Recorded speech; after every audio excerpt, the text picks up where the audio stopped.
Good afternoon and welcome to the Beanie Project. My name is Jordan Mackey and this is my space for spiritual guidances and little wisdoms that I've learnt along the way throughout my path of life. As you can see, I've had a little bit of a change. I've moved house. I'm in the process of upgrading my tech. So we should be improving from about, I think at the minute it's like one video, it takes me about a month to get it up. We should be going up to one a week, which will be a nice little improvement. Yeah, be able to spend a bit more time with you guys. So yeah, today, following on from the last video, which was about presents, I wanted to talk a little bit more about that. And then, seeing as it's so conveniently timed, we're going to talk a little bit about change as well. So following on from the last video, something I want to talk about is kind of a perspective for a way of looking at the difficult parts of your mind that makes it slightly easier to justify and to deal with. So, generally, I've spoken a bit about the thinking mind, that chattering monkey that you have going on inside your head, or that most of us have, all of us have, going on inside your head all the time.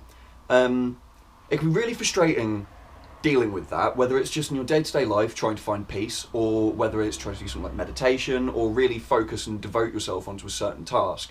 But you're finding your mind's being very loud about other things, and generally pulling you away from it.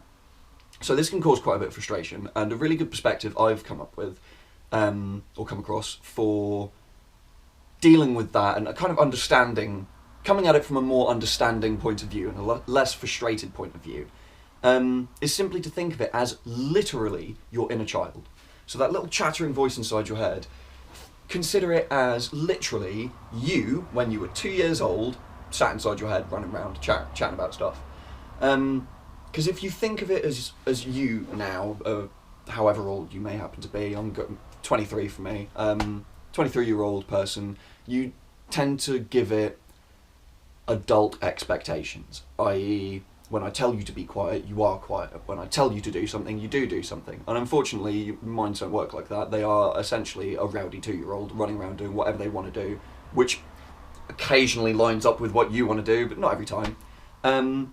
So just holding that perspective inside yourself and thinking of it as a small child just makes it a bit easier to deal with it in a more productive, constructive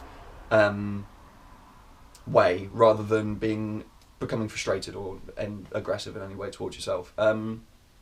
So, yeah, for example, rather than if you're trying to meditate and or if you're just trying to find some peace and you want to quiet the voice in your mind and you're thinking, you know, please be quiet, and it's just constantly, oh, what about this, coming up with thoughts and ideas and just little trains of thought that your mind's getting lost running down. It can be very easy to jump to frustration and say, like, oh, for God's sake, why can't I do this? Why aren't you being quiet? Whether you think of it as separate to you or yourself. Yeah, why can't I do this? Why are you still being loud, whatever? And that frustration kind of only digs it in deeper. Because again, thinking of it as a 2-year-old, if you start shouting at it to do something and it doesn't understand why, it's not going to do it. It'll just become stubborn and dig its heels in. So yeah, you want to treat it as a child and always meet it with love and understanding and patience, as you would a child, because it doesn't understand yet. You've got to think of it as you without all the conscious knowledge that you have. So just bare emotions and thoughts and no constraints on it. So yeah, whereas you might think, oh, for God's sake, why can't you do this yet? If you think of it as a 2-year-old, you can say, oh, I need you to be quiet. And then it isn't, and it's still loud, and you say, well, I need you to be quiet, and this is why, because I need to meditate, I need some peaceful time, I need some quiet, I need to focus. And it's not about just asking it politely and then expecting it to happen, it's about teaching it, it's about teaching yourself. Repetition, saying to it, no, this is quiet time, and it's loud, so no, this is quiet time. And eventually it will sink in, because, you know, everything will learn, you've just got to give it the time to learn. And not become frustrated when things don't happen as quickly as we may want or expect them to. So yeah, teach it, don't discipline it. And as a follow-on point to that, give space for each other. So you can't expect your mind to constantly be quiet, the same way you can't, no one would expect you to forever be quiet, because you need that time to release the energy. So give your mind that time, give the voice in your head that time. Give yourself time to be loud and energetic and chaotic, And then you may find that actually when you sit down and you want to be peaceful, you can be, because you've expelled that energy. You've already been fully where you were. But that's something I'll do another video about, because you can go in quite in depth on that. Simply being present, being 100% where you are, and whether that's, if you want to be lazy, be lazy. If you want to be energetic, be energetic, but completely be there, rather than saying, oh, I really fancy laying in today, but you get up at 7:30 in the morning anyway because you feel guilty. So then the next day you think, oh, I really fancy being lazy today, but you get up again. You see what I mean? You never give yourself that time to be lazy, so you always want to be. You never move past it. So yeah, just be. It will give you the chance to be fully where you are. And you should find that this actually then helps you feel a little bit more. Once you get into a good relationship with the voice in your head, you'll find, or should find, that you find it easier to be a little bit more present in the day-to-day, just generally in your own life, and possibly in other people's. If you have a significant other or close friends, it will help you to be a bit more present in their lives as well, when they want to talk to you, being fully there and less consumed by what's going on in your head, in your life. Now, as a side effect of this, now the voice in your head is quieted down a little bit, and it really is just repetition. If it doesn't work, just keep telling it, quiet time, quiet time. It's just repetition, and it will eventually sink in. But once you've got this quiet in your mind, you've got this time for peace, something you may notice is it will start to flag up small uncomfortable feelings throughout your day, as you experience your life, that you may not have noticed otherwise, as you're too focused on the bigger things. Oh, I've got this bill to pay in a week, or whatever. I've got this really negative situation happening in a week that I'm focused on at the minute.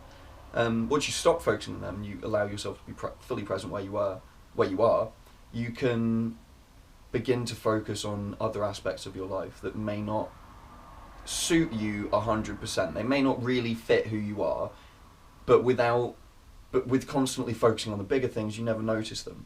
It could be small things like, for example, and this leads quite nicely into my subject of change, moving house. So I was particularly comfortable where I was living before,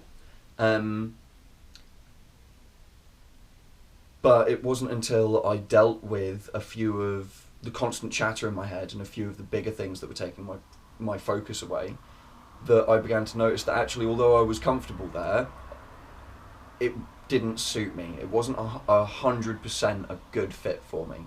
And so I've changed and moved house.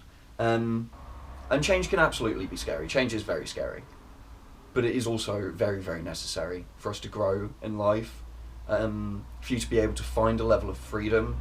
As much as people may not enjoy change, you may find that actually a little bit of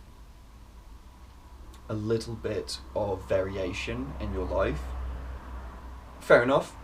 Some of it might not suit you, and you might go, oh god, that's actually more uncomfortable than I was before. But then some parts of it you might think, oh, actually this is really comfortable. I wouldn't have been here if I hadn't, tried and put yourself out there, and opted for the change and started the process. So yeah, it's a massive benefit. It doesn't have to be a massive thing like moving house. It can be small things like changing your route to work for somewhere maybe a bit smoother or a bit prettier. It depends what you're looking for, what makes you happy, what brings you peace in life. But a massive, massive, massive part of change and allowing it to happen, because it's not real change isn't necessarily something you instigate, although it can be.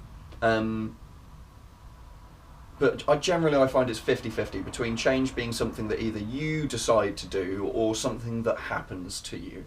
Something that a curveball that life will throw at you to mix things up a little bit. And the biggest thing you can work on for that is just simply the acceptance of things you can't control, stuff that's outside of your control, the acceptance of things that need to happen, and recognizing when you're fighting against them and causing friction, adding to the friction of life by being unable to let go and to accept that these things are sometimes out of your control. But it's not a bad thing. Change isn't something to be looked at as terrifying and scary, although it can feel that way. as human beings, we love our routines, we love the safety.